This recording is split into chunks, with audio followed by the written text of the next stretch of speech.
Racism.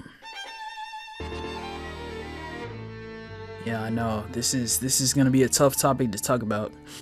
Not really. This is actually one of my favorite topics of all time, actually. I mean, I know some racist people. Shit, I'm a little racist myself.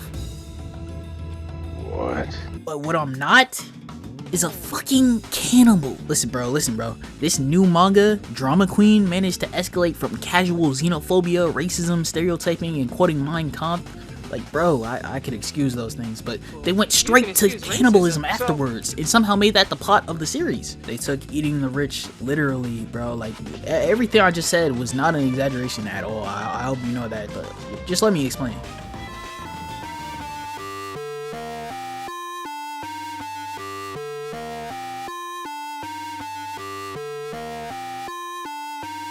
Okay, look, in Drama Queen, the main character of the series is Nomomoto. She's a 17-year-old girl who lives by herself and works a part-time job. And she's a closet racist, and she frequently indulges in xenophobia. So basically, she's like a really relatable person if you're like from Idaho or Argentina. She's a pretty simple person though. She only hates one group.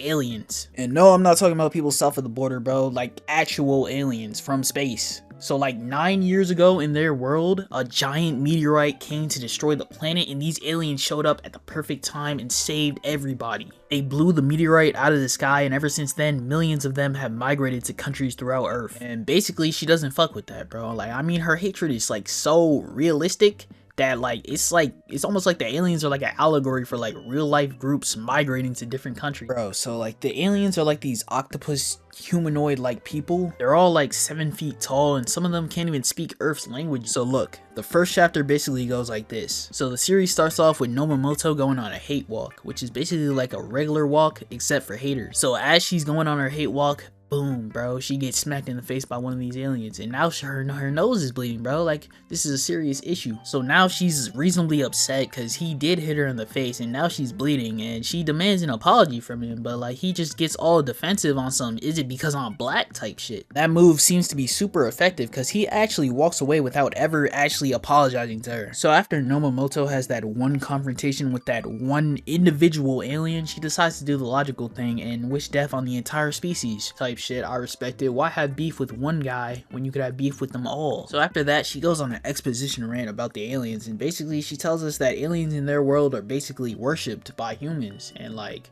they just get paid more and live better lives than humans in general on their own planet. Okay, listen, I'm not racist, but shit, I would be mad too, I ain't even gonna lie. So now she goes to work, working for her alien boss, and her alien boss hits her in the face, which makes me start to think like maybe she just has like a really punchable face in their universe.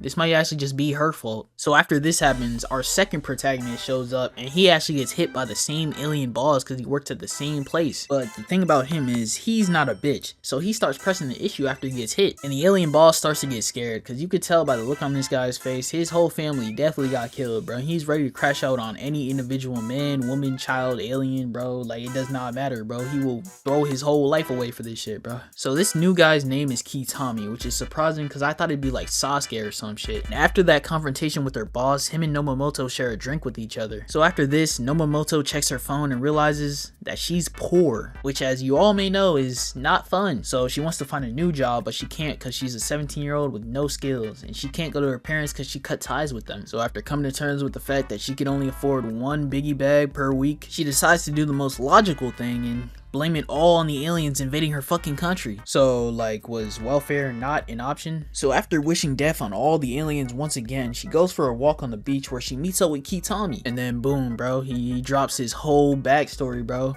His whole family was killed by aliens. Who would have guessed it? Maybe only like a small portion of people, like just 98% of all the readers. But the thing about it is, he doesn't even know if it was actually aliens that killed his family. They all died in a car crash and they never found the culprit. But he assumes it's an alien because the police didn't really pry into the issue. Which is, bro, it's, you know, it just gets to a point, man.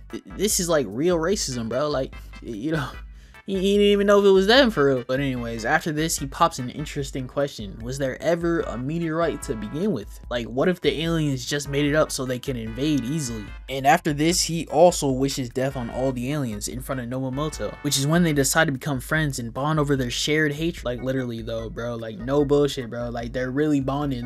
They're having a fucking blast, bro. They're having a hell of a time, bro. They just glad to be here and shit, bro. I just can't believe they didn't drop any slurs. I had a feeling it's coming up though, like maybe chapter 2. So after this, Nobumoto goes back to work the next day and she proceeds to set her boss on fire type shit. You know, accidents in the workplace do happen. So anyway, she gets fired the same day, and bro, you can't believe this, bro. Her notice of termination literally says 4 words. You're fired, go die. I do respect how precise and clear they were with that message. So after this, Kitami calls Nobumoto to let her know that he's outside her house right now. How did he get her address? He found it online. And bro, he shows up at her front door with a dead alien on his back. And that alien is absolutely cooked, bro. I'm assuming Kitami used Chidori or maybe a different type of ninjutsu. But anyways, he's here at Nobumoto's place to get her to help him dispose of the body. Hey, quick disclaimer, bro. Like, for anyone who needs to hear this, like, if you hang out with someone one time and become their friend, do not go to their house and turn them into an accessory for your murder.